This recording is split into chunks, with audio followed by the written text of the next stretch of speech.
My name is Guido Lavorata, and I want to congratulate all of you for learning how to play the first 3 songs in the book, Americana Strings. You learned how to play 4-string fun, face-off, and leaping bows. All 3 of those songs required your left hand to be on the upper bout and gliding your bow in the middle of Bow Street. Where's Bow Street? Bow Street is in between the bridge and the fingerboard, right in the middle. So you were gliding your bow in the middle of Bow Street, playing open strings. Open strings means that you're not pressing any fingers on the fingerboard. So this top part is the fingerboard and the back side is the neck. So now we're finally going to learn to play our first song called Your Number One, because you're using your number 1 finger to press against the first tape on the fingerboard. Now, it says on page 14, it says professional musicians play with curved fingertips and a straight wrist. Shh, the secret is in the thumb.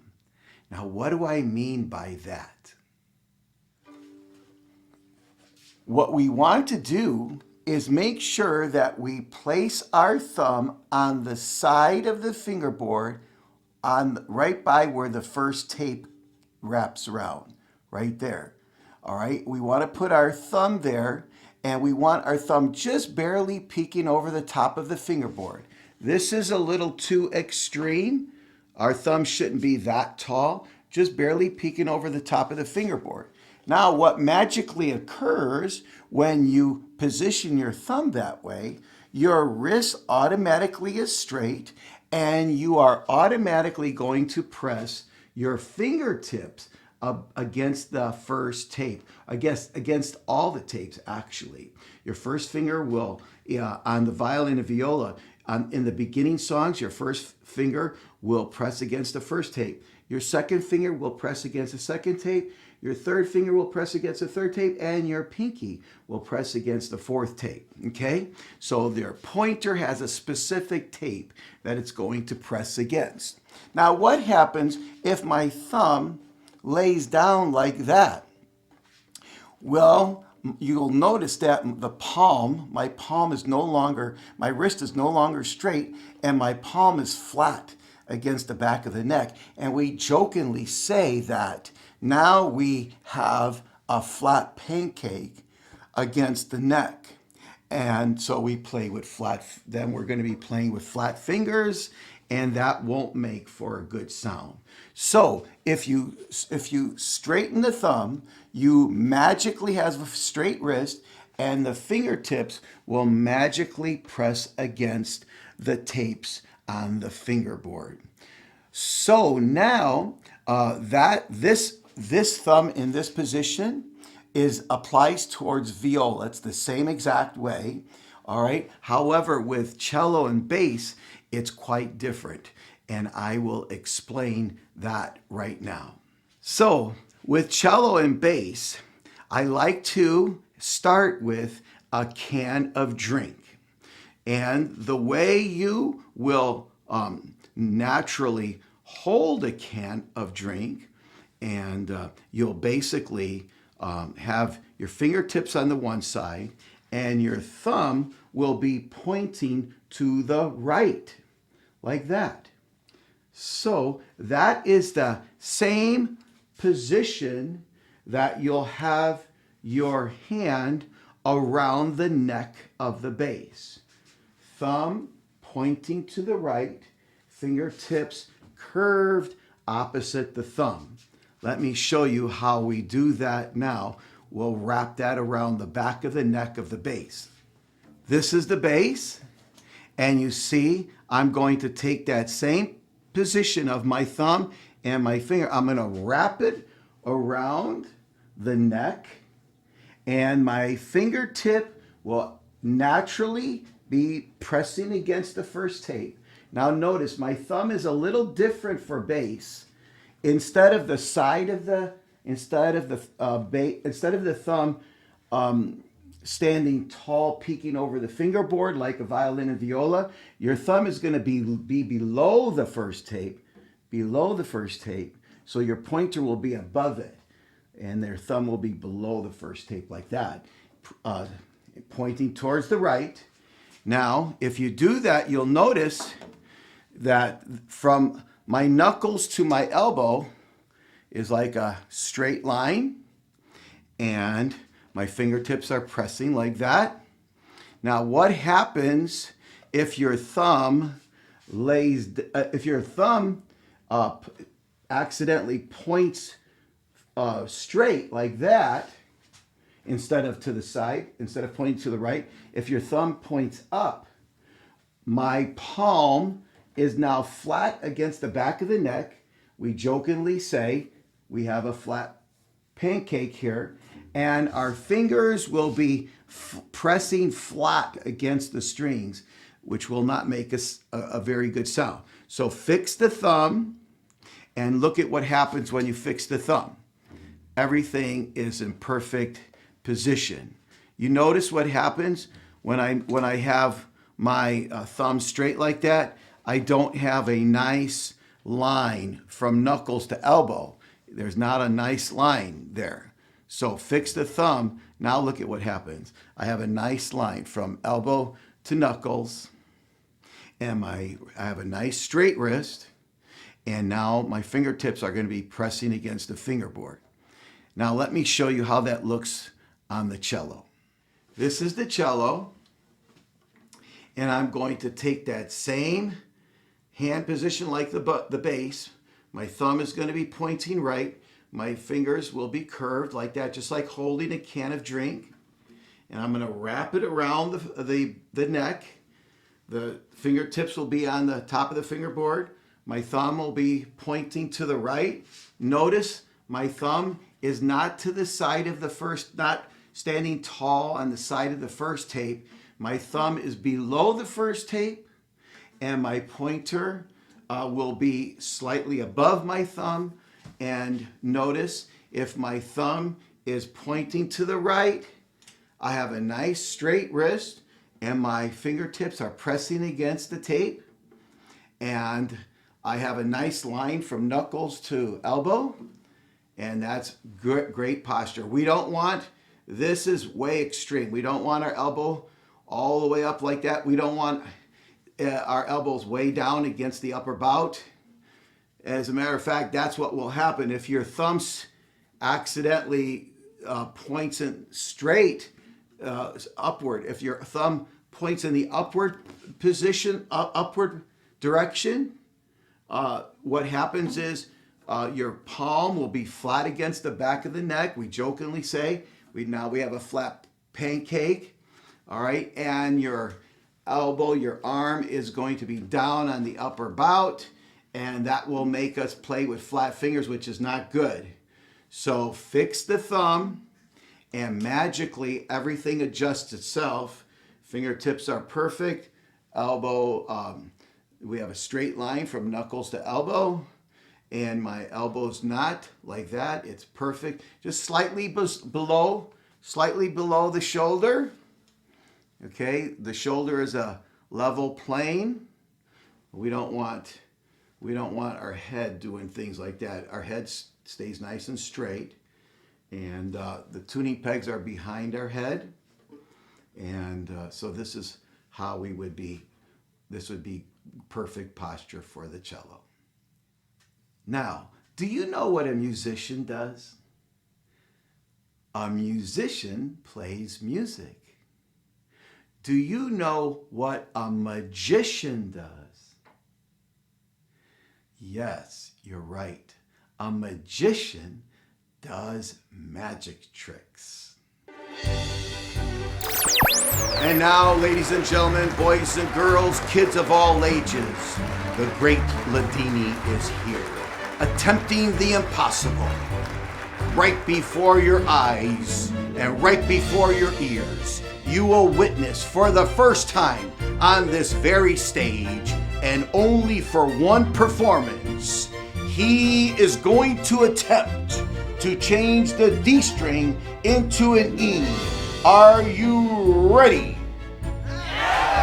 Ladies and gentlemen, are you ready? Boys and girls, are you really ready? Here is the D string.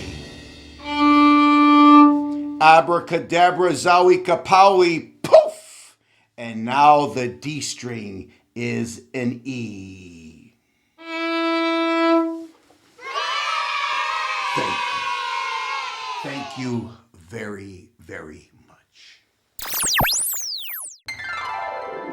Boys and girls, the great Ladini shared with me the secret on how he changed the D string into an E. He told me that for your pointer to pretend like it's a helicopter. And if you ever saw a helicopter, before it actually lands, it hovers. So the great Ladini said that he would like for all of us to hover our pointer over the first tape, the landing pad. So the first tape will be our landing pad. So hover it over the first tape landing pad. And then when you get ready to play E, press the pointer on the landing pad, the first tape landing pad, and it will magically change the D string into an E. So we could say it like this. We could say open D, closed E, open D, closed E. So the first line is going to sound like this. Now, this song is different because it has 3/4 time signature. So instead of playing 4 notes in each measure, we're going to be only playing 3 notes. So the top number 3 means there's going to be 3 beats in each measure. The bottom number 4 of the time signature says that each time we're tapping a beat, it's going to be a quarter note. So listen, say the letters while we play the first line.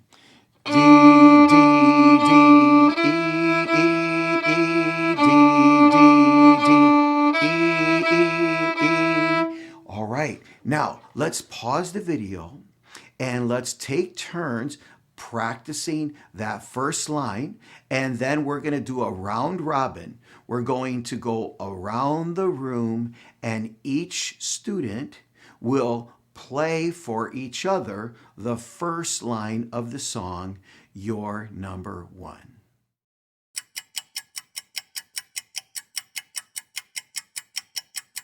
Now, when you look at the song You're Number One on page 15, you'll notice there's no letters written over the notes. This is the very first song that you will not have any help, and you're going to have to say them without writing any letters down. You're not allowed to write letters over your notes.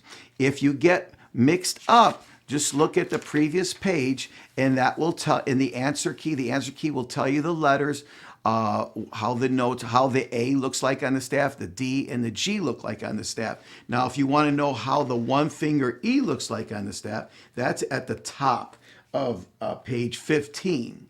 So we actually want to be familiar with how the notes look like on the staff.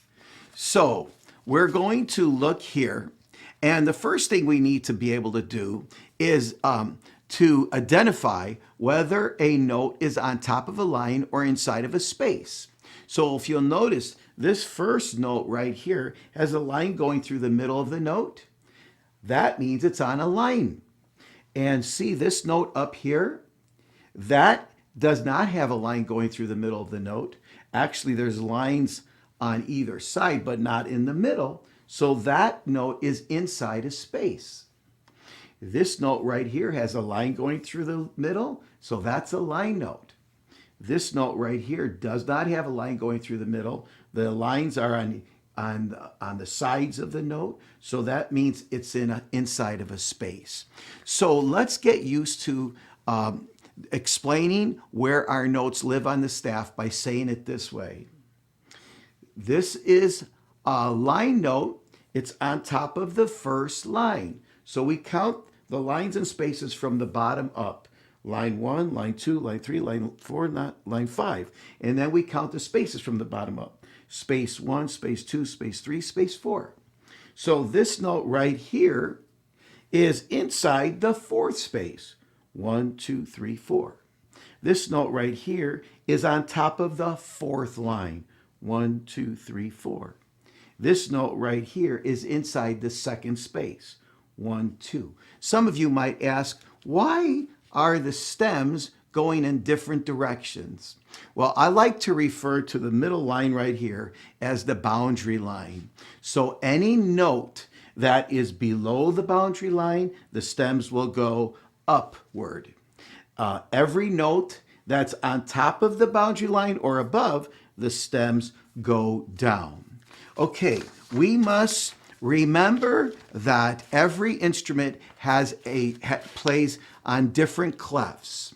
This is the treble clef or the violin clef.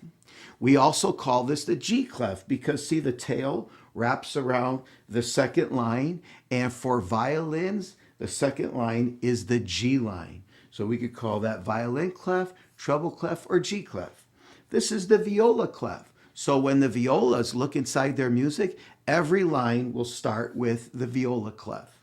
Now the viola has these wings that meet in the middle. So in viola music, the middle line is the C line. So we could actually call this clef the viola clef or the C clef. This clef right here is the cello or bass clef. The curly Q wraps around this line right here, which in cello or bass music is the F line. So we could call this the cello clef, the bass clef, and the F clef. Now, where does E live on the staff? Where does one finger E live on the staff? Well, we know where A, D, and G live on the staff, and the violins actually learn where their high E lives on the staff because in four-string fun, the violins had to play high open E, and the violas had to play low open C for the song Four-String Fun. Now violins, you're going to learn a new E. You're going to have two E's. You're going to have high E, which lives inside the fourth space of the staff, and then you're going to have low E, one finger E, which lives on top of the first line of the staff. So you have to get used to you have to memorize, just like I had to memorize and associate a name with the oval of your face. You need to associate a letter with the oval of your notes. So get used to it. All right. Now the one finger on the D string E for violas lives on top of the fourth line of the staff. So I want you violas to be able to say it like this. My one finger E lives on top of the 1, 2, 3, fourth line of the staff. Cellos, I want you to be able to say where your one finger E lives on the staff by saying it this way. My one finger E lives inside the first, second, third space of the staff. Now, at the end of the song, you're going to see a note that's not colored in. That is a half note. So you're going to move your bow slow and tap your foot twice while you say half note. And then when you come to the rest, I want you to say repeat because there's two dots. That means that you have to go back to the beginning of the song. So you say half note, repeat. And then when you play it at the end, the second time through, you go half note, rest. Okay, I'm going to demonstrate the whole entire song, your number one, on the bass. Now, before we get started, let's point to the notes and let's say the letters for every note in the song. Ready? D, D, D, E, E, E, D, D, D, E, E, E, A, A, D, D, D, G, G, G. Half note, repeat. D, D, D, E, E, E, D, D, D, E, E, E, A, A, D, D, D, G, G, G. Half note, rest. Now, Now, I've warned you, never play your instrument with the palm of your hand flat against the neck because you run the risk of growing a pancake. Ah! A pancake just grew. That could happen to you. Never play with your palm flat against the neck. Always have a nice straight wrist and never grow a pancake. Because the only good pancake has lots of butter on it and delicious whipped cream. Yum, yum, yum. Yum. I love pancakes, especially with whipped cream and some syrup. Yum, yum, yum. Syrup all over. Oh, yes. I like pancakes that are on a plate, not underneath the palm of our hand. And let's just try this delicious pancake. Yum, yum, yum, yum, yum. Mmm. Mmm. Ah, cha, cha, cha, cha. Mmm. Remember, keep practicing your instrument. You'll learn more and more new songs that will be exciting. Music will last a lifetime, and it will be your closest friend, and it is the universal language. No matter what language someone is speaking, music will plays the same notes in every country, and you'll be able to communicate with anyone with music. Salute, cheers, and enjoy playing music.